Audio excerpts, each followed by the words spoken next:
Assalamualaikum warahmatullahi wabarakatuh. Waalaikumsalam warahmatullahi wabarakatuh. Oke, di sini saya akan menyampaikan materi prinsip asesmen. Sebelumnya saya perkenalkan diri saya, Yuliana Lestari. Saya dari SMK Negeri 1 Kebun Tubuh. Tujuan dari materi prinsip asesmen ini sendiri adalah untuk memahami prinsip pembelajaran. Nah, sebelum kita mulai materi, saya akan memberikan ice breaking. Jadi ikutin ini saya aja ya, aba-aba dari saya.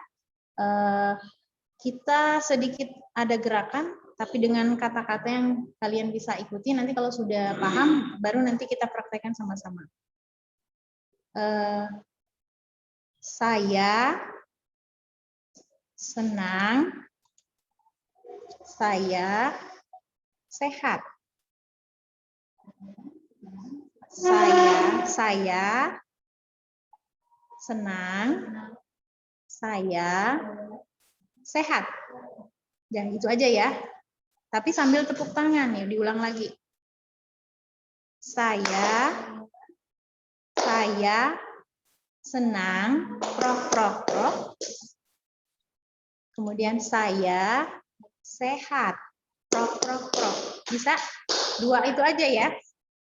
1, 2, 3. Saya senang, saya sehat, saya senang, sehat, semangat. Oke ya, itu sedikit aja buat supaya nggak tegang aja. Jadi nggak mesti pinter untuk ice breaking dari saya. Yang penting kalian sudah ada penyegaran biar kita nggak bete masuk ke materi. Oke, sekarang saya minta tolong kepada admin untuk menampilkan materi. Sesuai dengan yang saya bilang tadi, materi pertama yang akan saya berikan adalah prinsip asesmen. Ada yang tahu prinsip asesmen? Ada yang pernah dengar? Ada? Oke, ya. Sebelum kita masuk ke prinsip asesmen itu, kita nanti akan paham 5 prinsip asesmen dari prinsip pembelajaran, kemudian keterkaitan asesmen dengan prinsip pembelajaran. Ya, jadi penerapannya nanti di kegiatan pembelajaran. Pertama, mari kita pahami dulu tentang prinsip pembelajaran. Pembelajaran yang pertama itu ada dirancang dengan mempertimbangkan tingkat pencapaian peserta didik saat ini sesuai kebutuhan belajar, serta mencerminkan karakter dan perkembangan mereka. Yang kedua, pembelajaran dirancang dan dilaksanakan untuk membangun kapasitas belajar peserta didik dan kapasitas mereka untuk menjadi pembelajar sepanjang hayat, mendorong pengembangan kapasitas belajar. Yang ketiga, kegiatan belajar mendukung perkembangan kognitif dan karakter peserta didik secara berkelanjutan dan holistik. Pembelajaran yang relevan, yaitu pembelajaran yang dirancang sesuai konteks kehidupan dan budaya peserta didik, serta melibatkan orang tua dan komunitas sebagai mitra. Dan yang terakhir, pembelajaran berorientasi pada masa depan yang berkelanjutan. Nah, sekarang yang ini 5 prinsip asesmen. Kalau tadi kan 5 prinsip pembelajaran. Pertama, asesmen merupakan bagian terpadu dari proses pembelajaran, memfasilitasi pembelajaran, menyediakan informasi sebagai umpan balik untuk guru, peserta didik, dan orang tua. Kedua, asesmen perlu dirancang dan dilakukan sesuai dengan tujuan.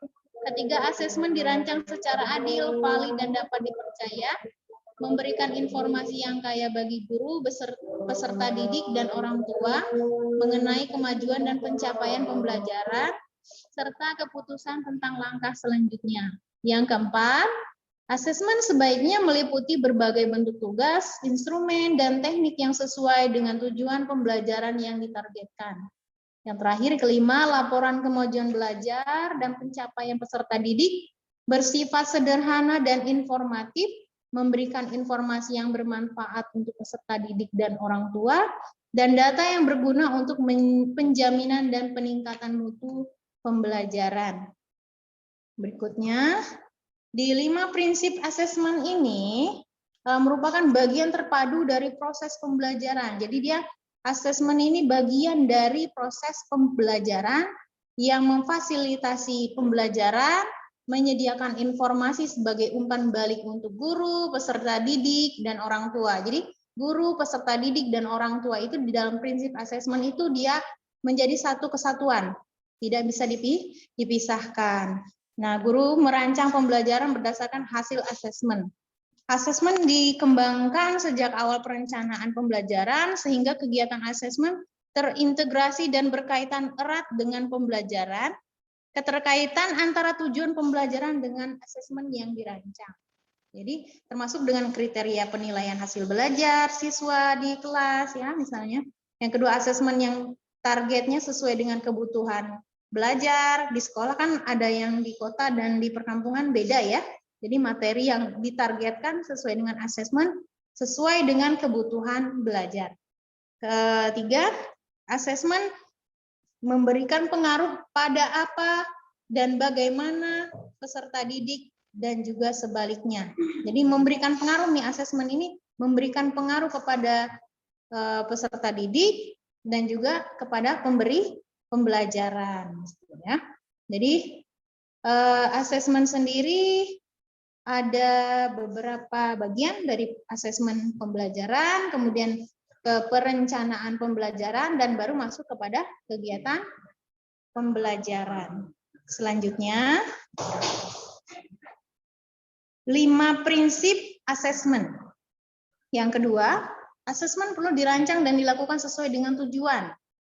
Asesmen dapat digunakan untuk mendorong proses belajar menjadi bagian dari pembelajaran, pengembangan kemampuan metakognitif dan refleksi atau asesmen formatif, menilai hasil belajar dan mengambil keputusan di akhir suatu tahapan atau namanya asesmen sumatif, menentukan kebutuhan belajar dan membentuk program pembelajaran individu peserta didik atau asesmen diagnosis, dan mengacu pada capaian pembelajaran. 3, asesmen dirancang secara adil, valid, dan dapat dipercaya, memberikan informasi yang kaya bagi guru, peserta didik, dan orang tua mengenai kemajuan dan pencapaian pembelajaran, serta keputusan tentang langkah selanjutnya. Asesmen yang berkeadilan berarti penilaian tidak menguntungkan atau merugikan peserta didik karena kebutuhan khusus serta perbedaan latar belakang agama, suku, budaya, adat istiadat, status sosial ekonomi, dan gender. Kedua, asesmen memiliki validitas yang tinggi sehingga informasi yang dihasilkan terpercaya. 3, reliable, dapat diperbandingkan hasilnya karena konsisten. 4, adil dan objektif, menggunakan kriteria dan prosedur yang logis, sistematis, dan jelas dengan pengaruh subjektivitas penilaian yang rendah.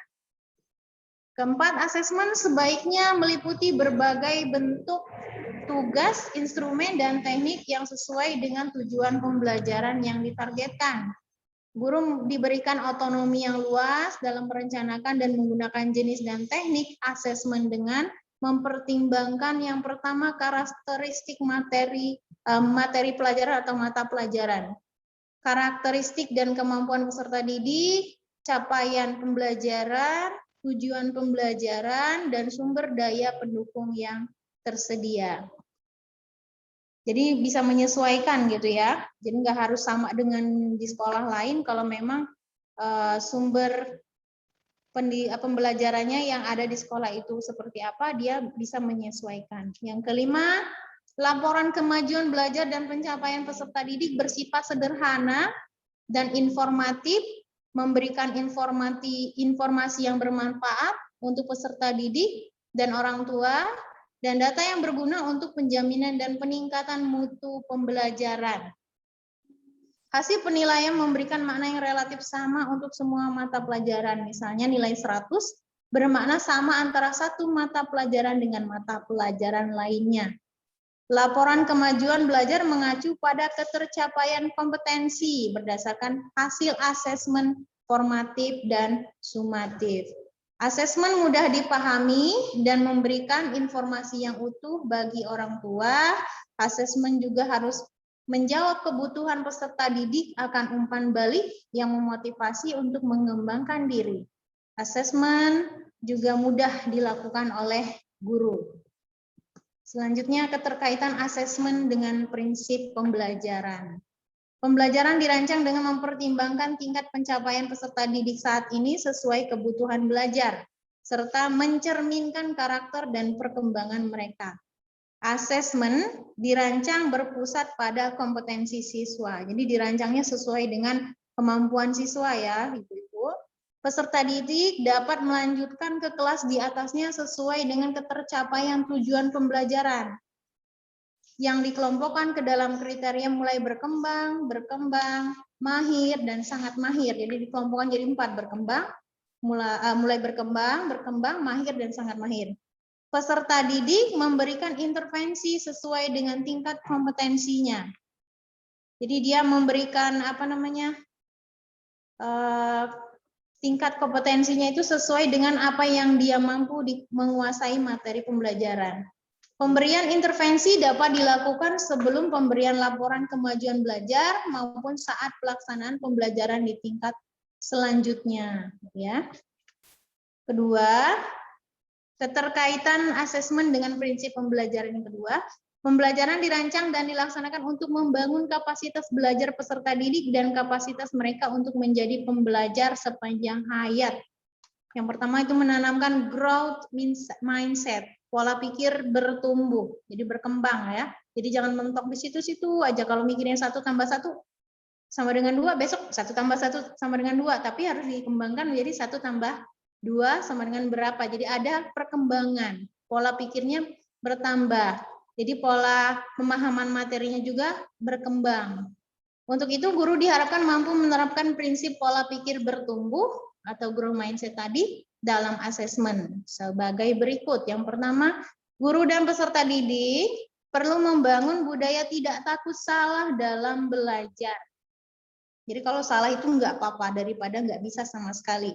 Belajar bukan tentang kecepatan, tapi tentang pemahaman yang mendalam. Percuma kalau belajarnya sudah sampai 5 kompetensi pembelajaran dikasih, tetapi yang dipahami oleh anak itu cuma 1 atau 2 materi saja.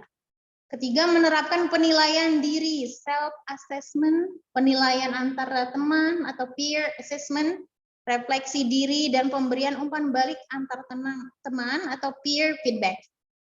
Pemberian umpan balik dari guru kepada peserta didik yang dilakukan dengan mendeskripsikan usaha terbaik untuk menstimulasi pola pikir bertumbuh dan memotivasi peserta didik.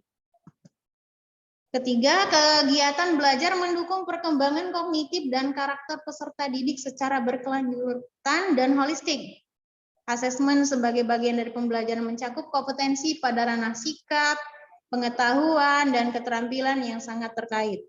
Jadi walaupun nilai kognitifnya besar, normatifnya besar, tetapi di dalam sikap, pengetahuan dan keterampilannya itu dia belum cukup, belum mencakup kompetensi, maka itu siswa belum dinyatakan dia sudah ada perkembangan kognitif. Menerapkan nilai-nilai yang sesuai untuk mengembangkan karakter dan kompetensi yang terkandung dalam profil pelajar Pancasila. Masih ingat Bapak Ibu profil pelajar Pancasila? Apa saja profil pelajar Pancasila? Ada berapa ya? Ada 6. Ada 6 ya. Apa saja ada yang bisa menjawab? Beriman, Mandiri, bernalar kritis, kebinekaan global, ya. terus bergotong royong, dan kreatif. Bapak Ibu berarti materi yang sudah kita pelajari kemarin masih ingat ya. Kemudian ketiga, sequence pembelajaran yang logis dan relevan dengan tingkat kesulitan yang sesuai untuk peserta didik. Dan terakhir, menstimulasi kemampuan berpikir tahap tinggi. Jadi kita menstimulasi anak itu gimana caranya pemikirannya itu bertambah sehari ke hari, itu ada perkembangan. Keempat, pembelajaran yang relevan. yaitu pembelajaran yang dirancang sesuai konteks kehidupan, menghargai budaya peserta didik, serta melibatkan orang tua dan komunitas sebagai mitra. Asesmen dirancang berpusat pada anak, mempertimbangkan di mana kehidupan dan latar belakang keluarga peserta didik. Jadi kita asesmen itu lihat dulu anaknya kayak mana, keluarganya seperti apa, gitu ya. Jadi kita nggak bisa menyamakan anak satu dengan yang lain, perkembangannya pasti berbeda-beda. Orang tua dan masyarakat dilibatkan dalam proses-proses pengambilan keputusan terkait pembelajaran dan asesmen. Jadi orang tua diajak rapat atau mungkin komite sekolah diajak rapat, ini mau ada kegiatan ini, apakah disetujui atau tidak. Jadi semuanya dilibatkan dalam proses pengambilan keputusan. Ketiga, lingkungan belajar dengan iklim yang positif untuk semua peserta didik sehingga setiap individu merasa aman untuk berada di lingkungan belajar. Jadi lingkungan belajarnya aman, kemudian perangkat belajar bahan ajarnya ada, kemudian anak-anak juga merasa nyaman di sekolah karena guru ataupun pihak keamanan sekolah menjaga sekolah dengan baik dan mereka merasa nyaman dan betah berlama-lama di sekolah. Kelima, pembelajaran berorientasi pada masa depan yang berkelanjutan. Membangun wawasan peserta didik tentang isu-isu ini dalam tingkat global dan menumbuh kembangkan rasa peka terhadap masalah-masalah dan kesadaran akan kebutuhan diri sendiri, lingkungan, dan dunia yang lebih baik. Jadi kita berharap anak-anak itu tahu kebutuhan saya apa ya, lingkungan saya seperti apa, dan dunia yang harus saya pilih adalah yang seperti apa. Jadi mereka bisa membangun wawasannya, pengetahuannya gitu ya dengan isu-isu yang ada pada saat kegiatan pembelajaran. Pemanfaatan teknologi informasi dan komunikasi untuk meningkatkan kualitas pembelajaran dan asesmen. Jadi kita teknologi apa yang bisa kita pakai gitu ya untuk kegiatan pembelajaran biar kualitas belajar kita itu lebih bagus dari sebelumnya. Itu ya Bapak Ibu. Jadi semuanya asesmen dengan prinsip pembelajaran itu sangat berhubungan. Kalau misalnya kita punya prinsip pembelajaran, artinya kita punya asesmen atau penilaian. Ini cocok nggak dipakai sama kita? Lingkungan kita cocok nggak? Sekolah yang kita ajar, perangkat ajarnya cukup tidak? Kalau enggak, kita harus cari solusi apa yang bisa disesuaikan dengan kebutuhan siswa, tetapi juga sesuai dengan kemampuan sekolah, gitu ya. Nah, sekarang baru ke alur asesmennya. Ya, ini yang terakhir. Pastinya ada tahap persiapan ya, Bapak Ibu. Jadi ada pelatihan, kita ikut pelatihan. Ini kalau untuk guru ya. Kita seperti sekarang ini in-house training supaya kita tidak kalah informasi ataupun ketinggalan materi pembelajaran dengan sekolah-sekolah lain. Jadi sekolah atau kepala sekolah yang memfasilitasi. Kayak in-house training kan sekolah yang menyediakan mentor, kemudian narasumber, dan juga fasilitas wifi ya seperti itu. Jadi sudah dipersiapkan di dalam tahap persiapan. Kemudian tahap pelaksanaan. Kita tetapkan ini alur pembelajaran kita mau kayak mana, pakai sistem apa. Kalau kemarin kita pakai Google Classroom, mungkin sekarang kamu mau coba yang baru yaitu pakai e-learning. Kemudian setelah itu di assessment dinilai kira-kira kalau pakai e-learning ini jalan atau enggak. Kita pelajari, kemudian memantapkan tujuan belajarnya gimana nih. Kalau sekarang kan lagi masa pandemi kita pakainya online ya, jadi mau nggak mau kita harus berhubungan dengan internet. Jadi siswa ataupun murid diminta untuk kemajuan proses pembelajarannya untuk paham tentang ipteknya, ilmu pengetahuan teknologinya ya. Nah, baru kita masuk ke pelaksanaan pembelajarannya, disosialisasikan dulu ke siswa gimana nih, ini cara pakainya bagaimana. Mungkin kalau nggak bisa langsung tatap muka, bisa lewat WA ya atau pesan singkat, SMS kalau memang di daerah kita sinyalnya benar-benar tidak mendukung. Kemudian baru ke tahap evaluasi. Nah, di tahap evaluasi ini kita ada evaluasi dan refleksi. Capaian target belajar kita ini mau seperti apa? Kemudian nanti baru ada evaluasi dan refleksi dukungan orang tua mendukung nggak dengan target belajar yang dibuat oleh sekolah. Jadi sebelum kita pelaksanaan KBM kan biasanya itu ada rapat wali murid dulu ya. Jadi nanti akan menjelaskan materi apa yang akan digunakan atau metode apa pembelajaran yang akan digunakan selama di masa pandemi saat ini. Nah, baru kita evaluasi dan refleksi kegiatan pembelajaran. Di situ baru kelihatan hasilnya, jalan apa enggak metode pembelajaran, penerapan pembelajaran yang kita buat. Oke, saya rasa untuk materi hari ini cukup sampai di sini. Sebelumnya ada pertanyaan? Ada yang mau ditanyakan? Silakan, ada waktu 5 menit untuk pertanyaan.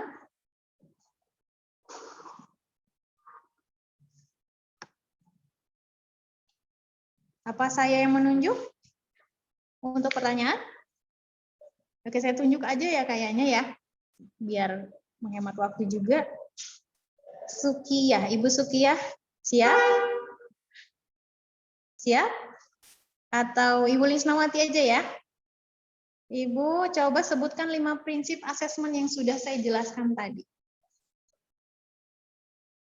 Silakan Ibu.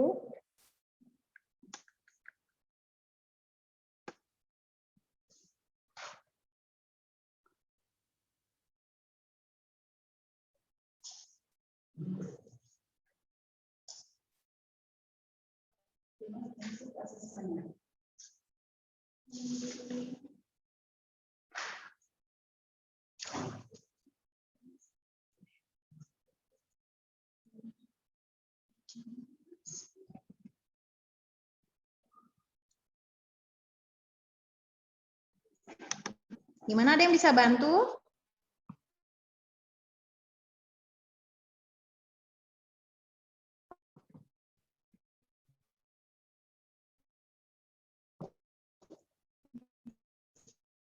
Ada yang bisa bantu?